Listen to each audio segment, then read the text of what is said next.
Gratitude. I would like to welcome you to the Trauma Unit Podcast. I'm your host, John.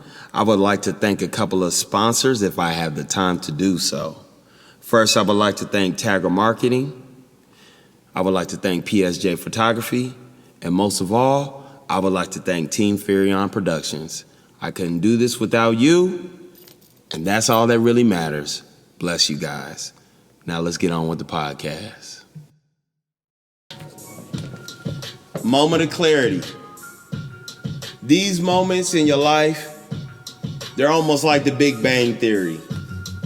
Almost when God created the particles in the earth. The moment where everything is broken down to a science. At that moment, you realize that you could be broken down to the same particle. I was at my lowest of the low. Lost a 4-year relationship that I was in. Not only that, I was laid off from a job that I loved, that I damn near created, if we could be so honest about it, you know? I knew at that moment that big transitions were coming. Life was gonna be forever changed for me. And I was gonna have to work in a new mental space that I have never occupied in my brain or my body. I knew at this moment that I would find my purpose and my service. So I had to really tune in to myself, but not only tune in to myself, tune in to the higher power, tune in to God, and tune in to what God was gonna be for me. You could say it was the awakening, or you could say it's the genesis. Either way, it's the beginning of everything. Because I was losing so much at one time. It can only be a particular space in my life where we can call it the genesis. You know, it was the beginning of the end for a lot of things. You know, you can forecast a lot of things that are gonna happen to you, but you can never really see the truth or feel the accountability that it comes with. I knew at that moment that I was really gonna have to get real firm with myself and the decisions that I was getting ready to make up ahead of me. You know what I mean? March 28th, I knew I was gonna have to plant the seed. I didn't know what it was. It was storming outside. Power got knocked out. I'm looking all around the room for a candle to light, and my laptop just magically lights up. I don't know, I must have bumped it. You know, I'm truly sad at this moment. I'm not sleeping, I'm not eating. I'm not really talking too much either, you know? So I got the mindset to just, you know, maybe record something, record something on my phone. And I was like, you know what? Better yet, I got a laptop. So I pull out my laptop and I start to record.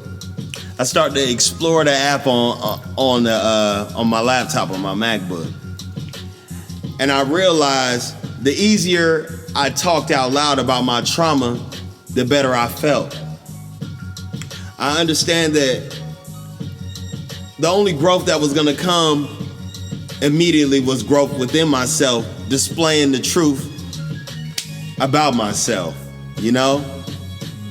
It wasn't about the failed relationship, it was about the process in which I was going about my relationship.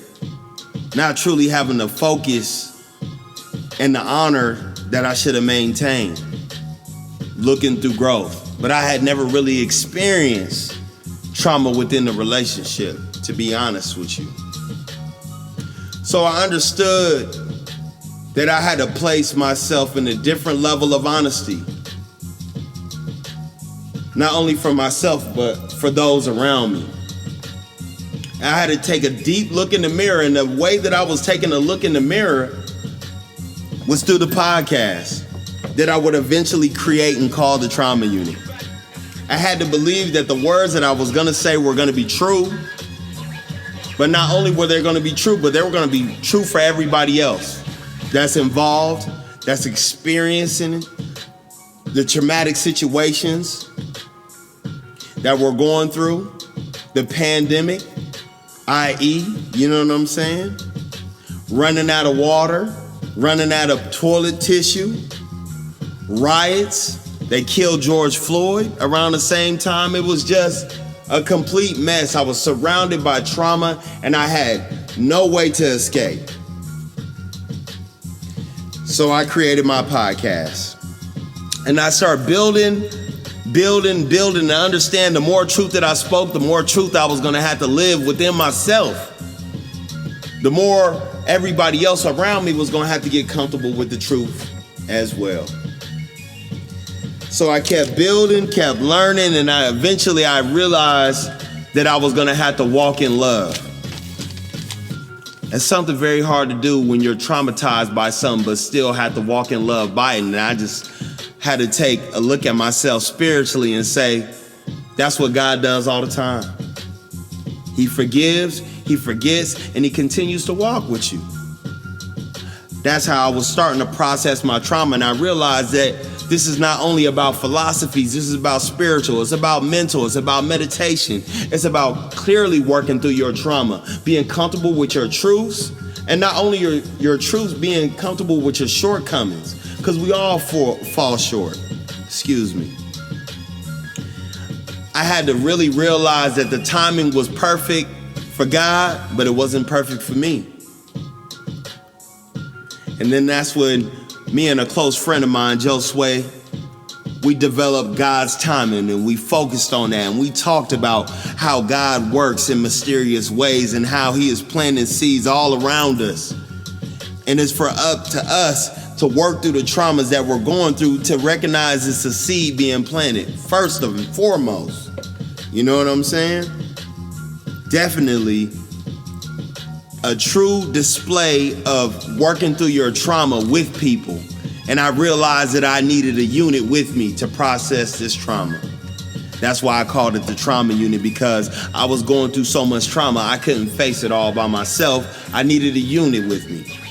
And when you go into a trauma unit, there's multiple people working on you. Somebody working on your breathing, somebody working on your blood, somebody working on this and working on that, repairing you and putting you together piece by piece, exactly how I was gonna do this podcast. Just through me being truthful and working through my emotional state. It's very hard to continue to be honest. It's painful. To be honest, this is probably one of the hardest things I ever went through my life. Next to learning how to read in the 5th and the 6th grade. It's real trauma. People not investing in you type of trauma. The type of trauma that always lets you down. Then I realized I needed faith. I had to trust in God. I had to believe that I was in the perfect position so he can put his hand in my life throughout all the chaos that was going on. You know what I mean? Racial tension at an all-time high. You're dealing with everything at your front door, and you have no choice but to open the door to walk outside. Learning how to breathe with mask on. It was truly a task of trauma. I was surrounded by trauma, and I had no way out but to just focus on the things that were right in front of me, which was getting peace of mind, peace of body, peace of spirit. You know what I mean? I had to not only be real with myself, but be real with the people around me and be authentic about it. I knew that I was gonna have to display a different type of love to move through this trauma. And when you're in a hospital, like I was in a hospital, I wanna say 2018, my throat swelled up to the size of a grapefruit. And I had nobody else there but my dear friend, you know, just keeping me company.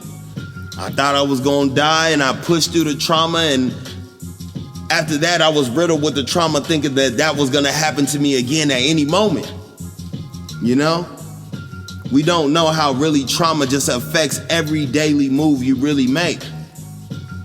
But you gotta work through your trauma. You gotta be honest about it. You know? You gotta continue to move through it to the finish line. And at that point, I knew that when you're building muscle, there's plenty of pain. Plenty of rain, plenty of shame, all those things. But if you hustle through it, you'll make it through it. Although it's very painful to move when you're sore. My spirit was sore. My body was broken. My mental was finished. And the only way that I really got through the situation was talking on my podcast, which I'm so very thankful now. And communicating to an audience that it's okay to go through shit. And it's also okay to make it through shit too. You know, it's gonna require a lot more love than hate. So don't hate the person that caused you the trauma. Love them through it. Walk through the love. The love is the only thing that's gonna save you. It's always gonna be okay if you know you're okay. The trauma sometimes is thick on the society, American society, African American society, Asian society, white society, green society, Mexican society, whatever you want to call it. It's going to be trauma going on with all of us. And we got to learn how to build through the trauma together. Display the truth, work the truth until you can't tell a lie, to be honest with you. And that's when I received my moment of clarity. I knew that trauma was going to be something that I not only invested in 100%, but trauma was going to be something that I worked with other people 100%. You know? Many of us are going through things and we need strong friends to check on strong friends, and especially the weak friends. Because too many people is taking their life for nothing. And at that moment, I realized that I could be a beacon of hope and really try to change things like click the remote. I don't want to rhyme all the time, but I'm telling you now, it's something that really just pushed me through. I had to find healthy ways to talk, healthy ways to walk. I would go for daily walks. I remember waking up at 7 a.m. and just taking a walk while the Mountain Dew was still out. Surely I found older people walking and finding their peace and realizing that everybody's looking for the cure for trauma. It's not just you, it's everybody. Everybody is at a different place with their trauma. Some slower than others, some faster than others. But my dear friends, my dear listeners, followers, whatever you want to call it, trauma is something that we all work through together.